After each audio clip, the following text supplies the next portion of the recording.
Ahlan wa sahlan, selamat bertamu di Sifu Azaku Channel. Mulakan dengan Bismillah, sebarkan kebaikan, kongsi keberkatan. Assalamualaikum warahmatullahi wabarakatuh. Bismillah walhamdulillah wassalatu wassalamu ala rasulillah wa ala alihi wa ashabihi wa man tabi'ahu wa wallahu amma ba'd. Allahumma alimna bima yanfa'una wanfa' bima 'allamtana wa zidna ilma. Allahumma amin. Alhamdulillah, kita masih lagi dalam perkongsian berkaitan dengan mata pelajaran fiqh. Untuk kali ini tajuknya ialah pengasas Mu'tazilah ataupun berkenalan dengan Wasil bin Atha. Ada 4 perkara yang kita akan ketahui melalui perkongsian ini, iaitu yang pertama kita akan mengetahui biodata ringkas berkaitan dengan Wasil. Kemudian sejarah ringkas kehidupan beliau. Kemudian apakah nama-nama tokoh yang utama dalam Mu'tazilah. Dan seterusnya yang keempat, pendirian Wasil pada isu-isu semasa ketika itu. Jadi kita akan ketahui 4 perkara asas ini melalui perkongsian kali ini, insya-Allah. Baiklah, kita mulakan dengan isi-isi penting yang sekiranya nak dirujuk pada muka surat 7 hingga muka surat 8 dalam buku teks. Ada beberapa perkara penting. Yang pertama yang perlu diambil perhatian ialah sebagai pengenalan kepada Wasil bin Atha ini ialah di manakah beliau dilahirkan? Aina wulida? Jawapannya wulida bil Madinah. Wasil bin Atha ini dilahirkan di Madinatul Munawwarah. Bilakah beliau dilahirkan? Mata wulida. Jawapannya ialah sanata samanin minal hijrah. Perkataan minal hijrah ni penting kerana membezakan tahun Masihi. Jadi tahun 80 apa? 80 hijrah. Oleh demikian, dalam peperiksaan sekiranya ada soalan berkaitan bilakah Wasil bin Atha dilahirkan, mata wulida, maka jawapan dia sanata samanin minal hijrah, mesti sampai habis ni. Kemudian kaifa qada Wasil mu'zam hayatihi? Bagaimanakah Wasil habiskan kebanyakan hidupnya? Tempoh kehidupan beliau tu apakah, macam mana beliau jalani ataupun status beliau. Di sini dalam buku teks dia tulis qadal mu'zam, qada iaitu Wasil mu'zam hayatihi hurran. Makna beliau iaitu Wasil bin Atha telah menghabiskan kebanyakan hidupnya dalam keadaan bebas, merdeka, merdeka. Jadi di sini menunjukkan bahawa di awal kehidupan Wasil, beliau adalah seorang yang dalam status hamba, kemudian dibebaskan, dan kebanyakan hidupnya adalah dalam status hurran, iaitu bebas, merdeka. Kemudian oleh kerana Wasil bin Atha tinggal di Madinah, apakah kesan terhadap kehidupannya? Bimaza ta'assara al-Wasil bima bada'il nash'ati. Apakah yang memberi kesan kepada Wasil pada permulaan kehidupan beliau?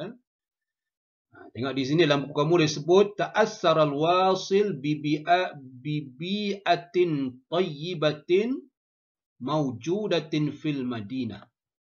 Beliau terkesan dengan suasana ataupun iklim yang baik yang ada ataupun yang terdapat di Madinah ketika itu. Seperti mana kita tahu, Madinah merupakan tempat Rasulullah. Di situlah para sahabat hidup dan sebagainya. Maka sudah tentu suasana di Madinah adalah merupakan suasana ataupun bi'atin tayyibah, suatu suasana yang baik yang terdapat di Madinah. Oleh demikian, suasana tersebut telah memberi kesan kepada Wasil. Apa kesannya? Fakana harisan ala i'timadi ala al-Quran wal istinad wal isnadi ala nususi. Beliau begitu bersungguh-sungguh, ya. Kana harisan, begitu bersungguh-sungguh untuk berpegang dengan Al-Quran dan juga menjandarkan semua pendapat kepada nas-nas Al-Quran. Itu kesan yang ada pada Wasil dengan kehidupannya di Madinah. Kemudian selepas mana beliau berpindah ke Iraq, persoalannya aina aqama Wasil ba'da intaqala min al-Madinah ila al-Iraq. Di manakah Wasil duduk ataupun tinggal selepas mana beliau berpindah ke Iraq? Jawapannya aqamal wasilu bil Basrah, bi Basratin. Beliau tinggal di Basrah, suatu bandar di Iraq. Kemudian di sana beliau belajar dengan siapa? Ala man tatalammaza wasil. Tatalammaza Wasilu ala Hasanil Basri. Ini nama guru dia. Beliau menjadi anak murid kepada gurunya yang bernama Hasanul Basri. Itu isi-isi penting berkaitan dengan Wasil bin Atta. Seterusnya kita sambung lagi. Apakah isi penting yang lain? Isi yang lain ialah bagaimanakah Wasil dikenali, ya, ataupun orang lain menyifatkan Wasil ni macam mana, ya? Kaifa wusifal Wasil. Seperti mana kita ketahui bahawa Wasil ketika mana beliau berada di Iraq, Iraq ketika itu adalah tempat yang dipenuhi dengan pelbagai agama, fahaman dan juga pandangan, ya, berkaitan dengan akidah. Di sana begitu banyak, ya, begitu bergaul dengan begitu ramai, ya, golongan-golongan yang wujud dan mereka mempunyai fahaman-fahaman yang pelbagai, ya, ketika itu. Oleh demikian, Wasil bin Atta ini dikenali sebagai bi'annahu laisa ahadun. Ini perkataan ahadun ni kena tambah dalam buku teks. A'lamu bi kalamil ghaliyati syi'ati wa mariqatil khawarij wa kalamin zanadiqah wa dahriyah wal murji'ah wasairil mukhalifina minal Wasil bin Atta. Ayat dia sebenarnya pendek, ya. Bi annahu laisa ahadun a'lamu minal Wasil bin Atta bi kalami ghaliyatil Syiah dan sampai akhir. Jadi Wasil bin Atta ini disifatkan bahawasanya tiada sesiapa yang ada ketika itu yang lebih alim daripada Wasil bin Atta berkaitan dengan apa? Bi kalamil ghaliyati Syiah, dengan kata-kata ataupun pendapat golongan pelampau daripada aliran Syiah. Begitu juga kata-kata ataupun pendapat mariqatil khawarij, golongan yang terkeluar daripada Islam, daripada golongan khawarij. Begitu juga kata-kata dan pendapat zanadiqah, golongan yang yang melakukan perkara-perkara keji, zanadiqah, golongan yang menzahirkan menzahirkan kefasikan mereka. Wadahriyah, begitu juga golongan yang tidak hanya percaya kepada masa. Dahriyah, golongan mulhid semua ni. Kemudian murji'ah, kita dah akan ketahui apakah kumpulan murji'ah ini. Begitu juga sairil mukhalifin, begitu juga golongan yang banyak yang menyeleweng daripada fahaman Islam. Jadi beliaulah, tidak ada siapa orang mensifatkan Wasil ni, mengatakan bahawa Wasil ni tidak ada siapa yang lebih alim berbanding Wasil bin Atta berkaitan dengan pendapat-pendapat yang menyeleweng tadi. Itulah gambaran yang diberikan kepada wasil. Ya. Maksudnya wasil ni adalah seorang yang alim berkaitan dengan golongan-golongan yang sesat dan sebagainya. Seterusnya, 4 perkara ataupun 4 persoalan yang wasil telah mengambil pendiriannya sendiri. Ya. Iaitu apa 4 pendapat tu? Jadi yang tadi ni boleh dijadikan soalan. Contohnya, dibuat kenyataan. Kenyataan ini letak di atas, kemudian ditanya kenyataan tersebut merujuk kepada siapa. Jadi kamu tengok, kalau ada ayat macam ni, ini merujuk kepada Wasil bin Atta. Kemudian 4 persoalan yang penting yang Wasil bin Atta telah mengambil pendiriannya sendiri. Ya. Jadi 4 perkara ni, keempat-empat ni kamu kena hafal dan berikan tumpuan. Yang pertama, Wasil berpegang mengambil pendiriannya sendiri iaitu dalam isu mas'alatu murtakibil kabirah. Berkaitan dengan orang yang melakukan dosa besar.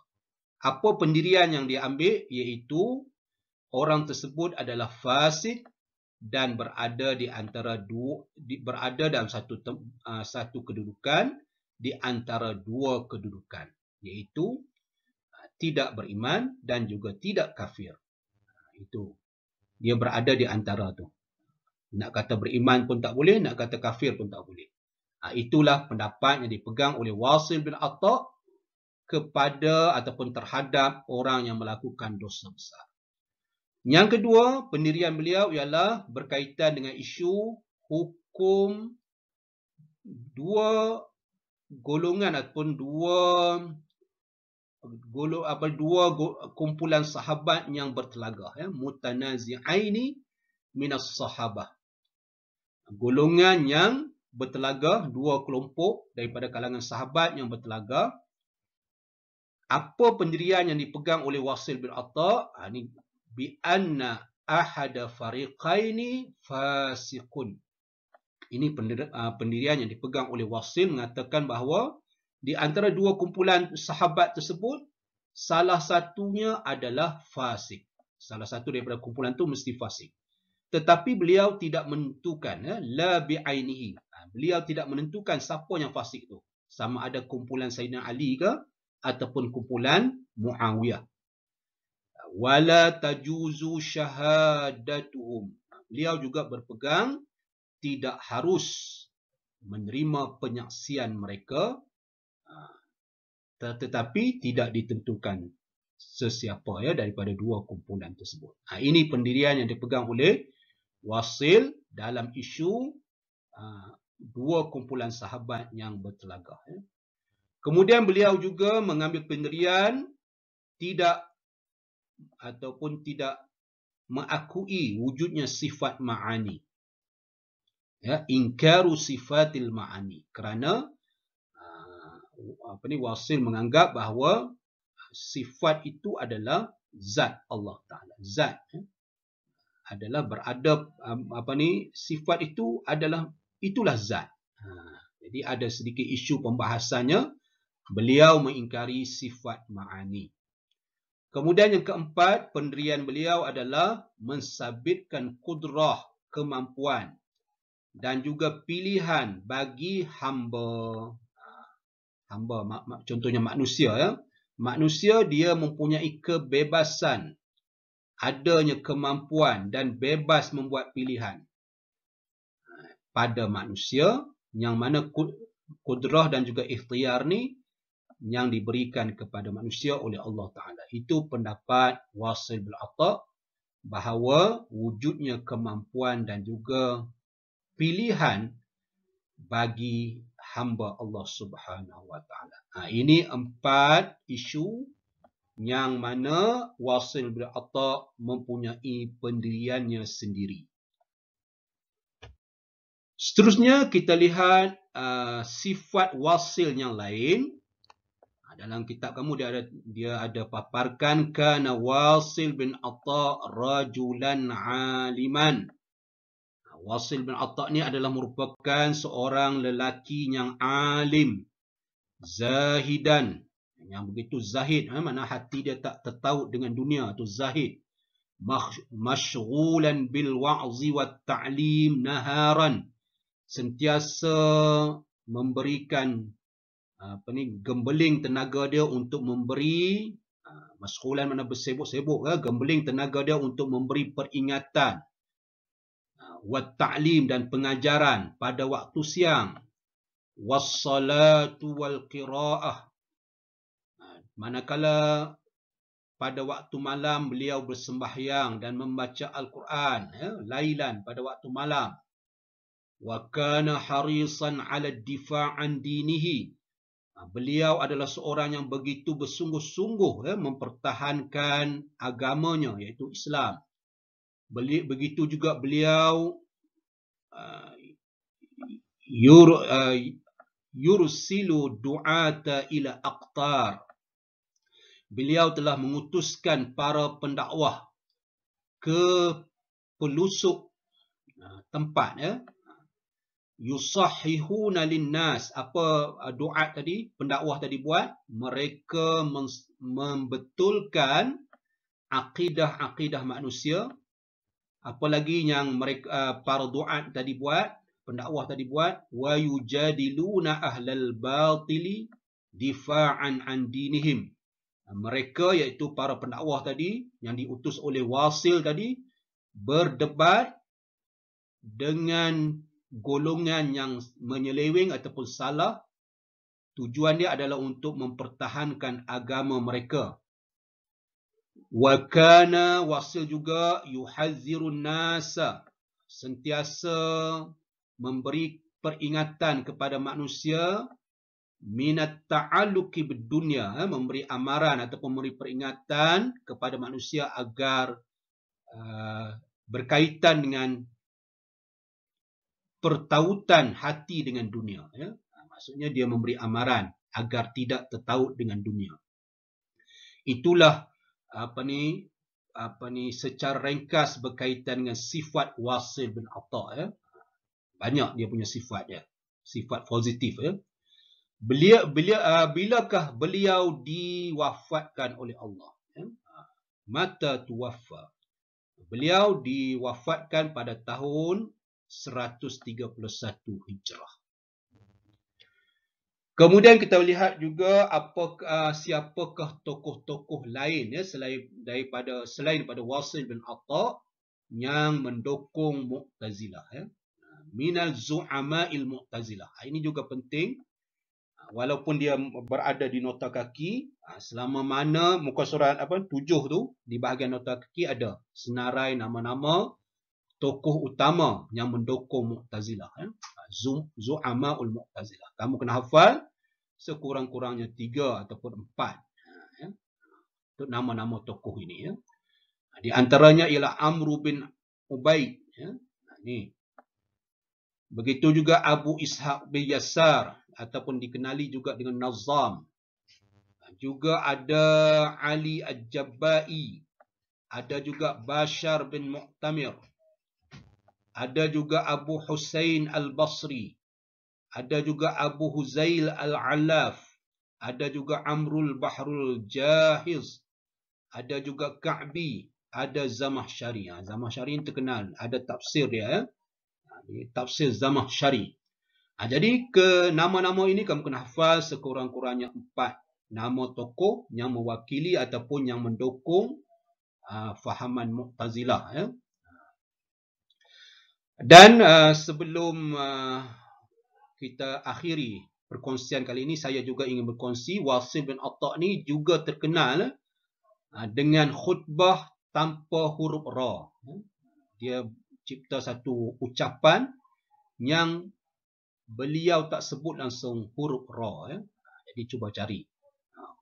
Sebab di antara kelemahan Wasil ialah dia tidak boleh menyebut huruf ra. Oleh demikian beliau mencipta satu khutbah ataupun pidato yang terkenal